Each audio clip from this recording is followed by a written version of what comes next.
ගොඩක් කටි අහලා තියෙන නමුත් සමහර වෙලාවට දැක්ක ගම අඳුරන්නේ නැති කෙනෙක්.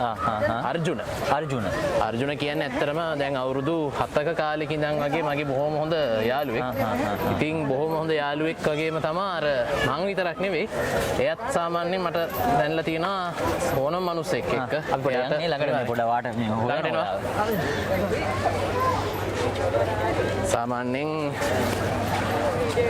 එයාට කණ්ඩ බොණ්ඩ දෙන එයාට ආදරය කරන ගොඩ දෙනෙක් එක්ක ගොඩක් හොඳ බැඳීමක් තියෙන අලියෙක්.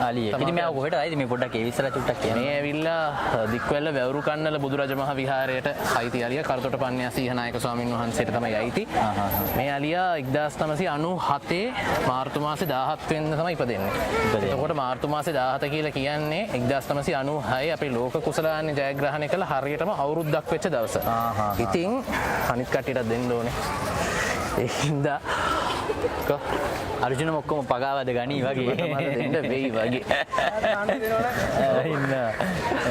ඉතින් ඒ සංවත්සරේ සිහිපත් කරන්න ඕන හින්දත් අපේ හිටපු ක්‍රිකට් නායක අර්ජුන රණතුංග මහතාට උපහාරයක් විදිහට තමයි මෙයාට අර්ජුන කියලා නම තිබ්බේ. තරුණ අලියෙක් කියන්නේ නේද? තරුණ අලියෙක්. තාම මෙයාට අපි හස්තිපාලක මහත්තයා ගැන පොඩ්ඩක් මතක් කරන්නේ. මේ ඉන්නේ සමන්. ඉතින් මෙයාගේ වැඩිමහල් සහෝදරයෙක් තමයි අර්ජුනව රැක බලා ගන්න. ඉතින් අද වැඩිමහල් සහෝදරයා මේ වෙලාවේ මෙතන නැහැ. නමුත් මෙයාටත් මෙයාගේ අයියටත් අර්ජුන බොහොම හොඳ කිට්ටු ලෙන්ගතුකමක් දක්වනවා.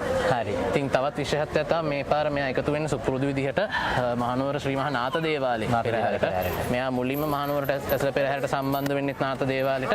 ඊට පස්සේ සම්බන්ධ වෙන්නේ දිගටම සම්බන්ධ වෙන්නේ මේ දේවාලයට.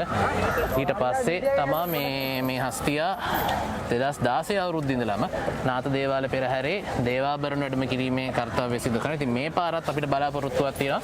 අවසන් මහ රන්දුවලි පෙරහැරේ බොහෝ දුරට නාථ දේවාලයේ දේවාභරණ වැඩම කිරීම සිදු කරන්නේ අපේ මගේ මේ යාළුවා අර්ජුන.